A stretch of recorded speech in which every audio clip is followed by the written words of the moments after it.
ক্লাসে অনেকদিন বসেছিলাম বৃষ্টির জন্য অপেক্ষায়। আজকে হঠাৎ করে বৃষ্টিটা হলো এবং যখন হলো ক্লাসে ছিলাম।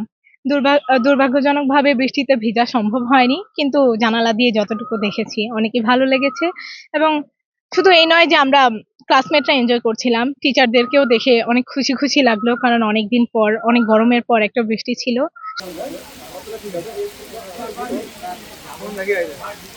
আজকে ক্যাম্পাসে বৃষ্টি হয়েছে, তবে বৃষ্টি আমার মনে অনেক আগেই শুরু হয়েছিল। কারণ হচ্ছে আমার আজকে রিটেক পরীক্ষা ছিল, রিটেক পরীক্ষা দিয়ে তো আসার সময় বৃষ্টি ছিল না, তবে পরীক্ষা চলাকালীন হঠাৎই বৃষ্টি শুরু হয়ে যায়। তারপরে পরীক্ষার শেষ মুহূর্তে দেখলাম যে কারেন্ট চলে গেছে। আহ অন্ধকারাচ্ছন্ন অবস্থায় পরে পরীক্ষাটা শেষ হলো। তবে মন খারাপ দিয়ে পরীক্ষাটা শুরু হলো।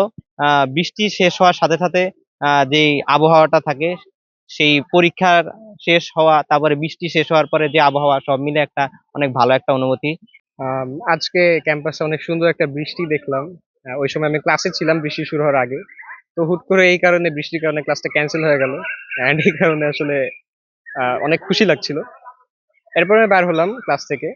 আমি অনুষদ ভবনে ঢুকলাম। অনুষদ ভবনে হচ্ছে বৃষ্টি শুরু হয়ে গেছে ওই টাইমে। এন্ড আমি দেখলাম যে ক্যাম্পাসের সব স্টুডেন্টরা সবাই বারান্দায় চলে এসে সবাই বৃষ্টিটাকে একসাথে এনজয় করছে। কেউ বৃষ্টি ছুঁয়ে দেখার চেষ্টা করছে, কেউ হচ্ছে বৃষ্টিতে ভিজছে।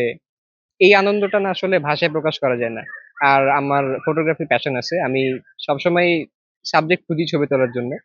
তো এই বিষয়গুলো, এনজয়মেন্ট, এই সিনারিওটা আমি আমার ক্যামেরায় ক্যাপচার করছি। কিছুক্ষণ আগে ক্লাস থেকে নামলাম আর কি।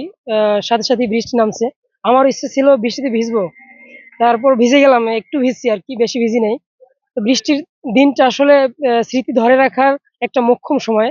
যেমন বন্ধুদের সাথে চায়ের আড্ডা দেয়া, তারপর হলো বই পড়া, অর্থাৎ যে কোনো কিছুতে একটা মুড চলে আসে। তো এই ক্লাস থেকে নেমেই দেখলাম যে আমাদের ছাত্র ভাইয়েরা ফুটবল খেলছে মাঠে। যে দৃশ্য দেখে আসলে আমারও ইচ্ছে করছে যে তাদের মতো ছেলেবেলায় চলে যায় আর কি, ফিরে যাই।